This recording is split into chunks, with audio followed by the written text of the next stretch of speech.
Hello and welcome to my channel. My name is Lisa, and in this video, I want to address what happens when survivors of abuse come forward and speak up about what they've endured. Now, there's a lot in the news right now regarding actress Evan Rachel Wood, who recently spilled the beans on what life was like with her ex. I'm not even going to mention his name. If you don't know who I'm referring to, just look that up. Now, anyone who has ever left an abusive relationship, especially with a narcissist, knows they're going to run a smear campaign against you, no matter what. If the survivor exposes their abuser, oh boy, that smear campaign is going to ramp up like times 100. Now, in the case of Evan Rachel Wood, the man she called out is a celebrity.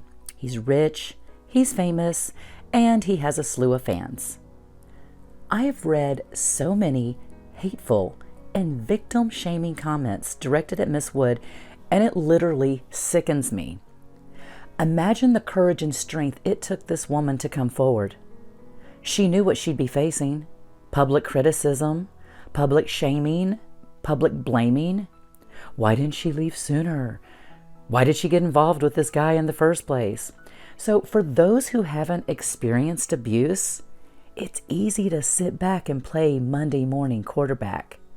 It's easy for someone to say what they would have done, what they wouldn't have done, or how they would have handled the situation, when the truth is, you don't really know how you would have handled it. You can imagine what you might have done, but you really don't know because it didn't happen to you. Look, unless a survivor has been literally living under a rock, they are already well aware of the backlash they're going to receive for speaking out. They know this. They know the burden of proof is on them. They know a lot of people are not only not going to believe them, but they're also going to be blamed and shamed for what happened to them.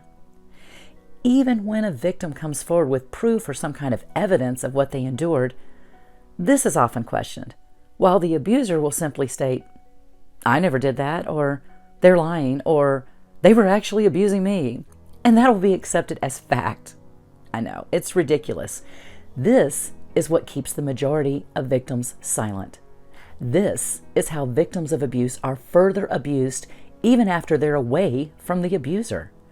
This is how abusers are able to continue on with their abuse. Now, I do not advocate any victim of abuse speaking out about that abuse while they're still in the relationship with their abuser.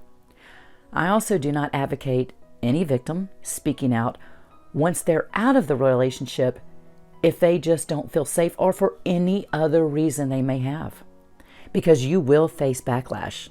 It will happen.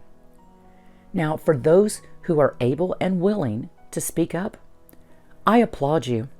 It does give others the strength and the courage to do the same. And to Miss Wood, thank you for your bravery, your strength, and your courage in coming forward.